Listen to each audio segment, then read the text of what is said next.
What is up, enthusiasts? It is Cedar Flags here, and welcome back to another one of my videos. So today, like many of my other videos, we are going to be talking about Cedar Point, one of the amusement parks I have been to the most, and one of my home parks. A thing that I think really shines about this resort is the fact that it has so much to do. From some of the biggest roller coasters on the planet, to water parks, the Cedar Point Resort has so much to offer, and honestly, if you wanted, you could spend a whole week there. And within all of those attractions, you have some of the beloved ones like Steel Vengeance and Maverick, you have some of the ones of less quality, but, in my opinion, you have some that are not talked about anywhere near as much as they should. These are underrated attractions, from underrated roller coasters to flat rides, all the way to hotels and resorts themselves within the Cedar Point property.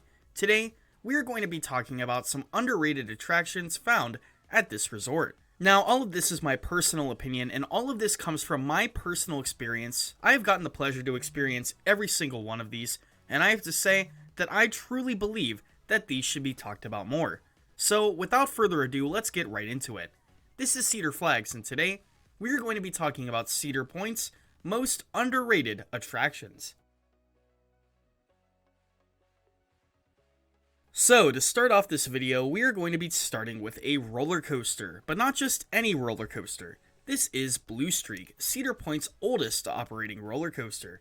This roller coaster was added all the way back in 1964 and installed by the Philadelphia Toboggan Company, a very widely known company back then. And even though that this ride is now more than 50 years old, it still runs like a charm, especially if you're sitting in the front rows. Now, in the back rows, I do not find this ride too pleasant, but when you're sitting in the front row, this can be one of the smoothest and most exhilarating wooden coaster experiences you could ever have. First off, the ride looks absolutely beautiful. The color scheme, along with the structure at the top of the lift hill, along with its simple out and back layout, it just gives off this charm that no wooden coaster gives off today. This ride has an incredible layout as well. From the low to the ground insane ejector airtime, to the sudden floater airtime that you'll find in some of the hills, to the lateral forces you'll feel on the turnaround, this ride actually does something great. Even though it is a family thrill coaster, you could still feel some of those thrilling moments, especially that low to the ground airtime bump right after the first drop. And this does not stop for the rest of the ride.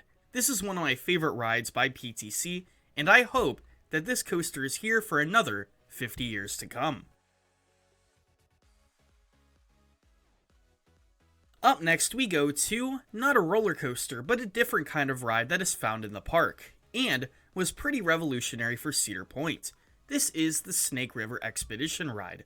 Now, even though this being a newer attraction, it has not gotten as much talk as some of the others. This opened up in 2021 and is basically their take on the Jungle Cruise rides at Disney parks, but with their little twist. Now, before I get into this a little more, for spoiler prevention, go to this timestamp on the screen. Now, if you want to get spoiled or if you've ridden this already, well, you're still here.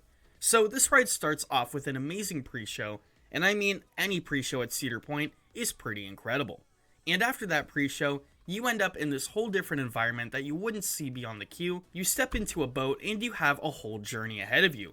Going around the Cedar Point Island and the Cedar Creek, this is an incredible journey as you go around Snake River and meet some new people along the way. One of my favorite parts of the ride is the conclusion, where you could see an exploding porta potty, if that's your type of style. And at the end of the day, the town is safe from thieves, and if you want to, you could experience everything again.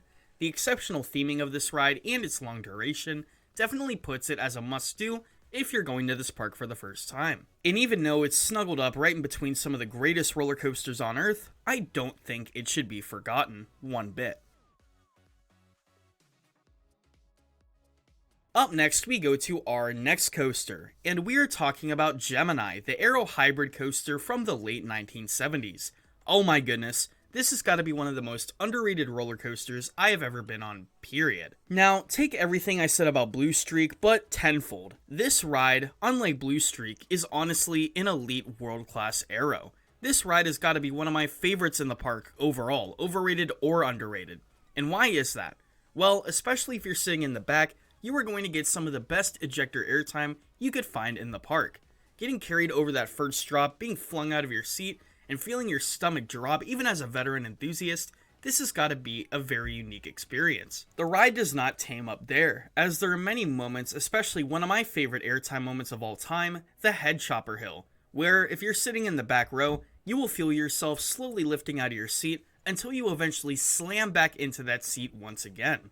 This ride also has that dueling factor. With that fun factor and the airtime combined into one ride, you cannot doubt that this roller coaster is a lot of fun, along with very intense. One of the reasons I say it's underrated though is because it seems like a lot of enthusiasts wouldn't completely mind if it were gone. Now obviously people would mourn, but I feel like this isn't at the top of the priority list for rides to keep. This ride was actually almost removed back in the early 2000s, but nonetheless it is still here for all of us to enjoy. So if you want an underrated aero, go ride Gemini at Cedar Point.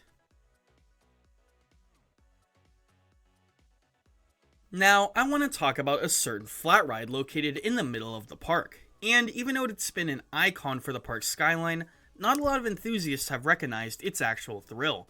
Power Tower is a drop tower complex consisting of 4 different towers, with 2 different settings, either a shot up tower or a drop tower. This whole complex was built by the well-known manufacturer S&S, but it seems to be flipped under the back burner for a lot of enthusiasts.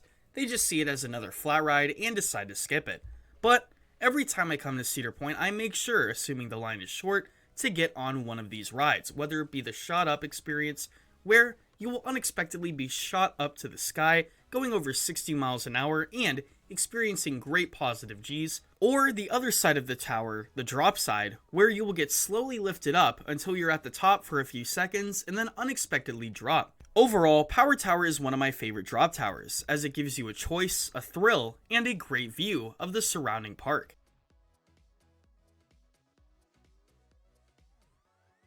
For my last attraction, I want to go a little off the beaten path, and not talk about a roller coaster, nor a flat ride, nor any ride within the park, but I want to talk about a hotel. Now, this is not Hotel Breakers, or what used to be Sandcastle Suites, this is Castaway Bay. Just like some of the rides I talked about earlier in this video, I think that this hotel is pretty forgotten in the roller coaster community. If you ask the average person, how many water parks does Cedar Point have, they're probably going to say 1. But that's what makes Castaway Bay special. Not only is Castaway Bay a beautiful hotel that has a lot of amenities, it also has its very own indoor water park, with a body slide complex, a wave pool, a water coaster, and many more. And with the removal of Zip Coaster at Kalahari, this is the area's only water coaster, Rendezvous Run.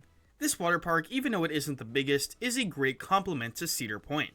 And this allows Cedar Point to be a year-round complex where you can enjoy thrills in the summer and the winter. And to be honest, I would not be mad at all if I saw other Cedar Fair parks invest in something like Castaway Bay. But anyways, what did you think about this video?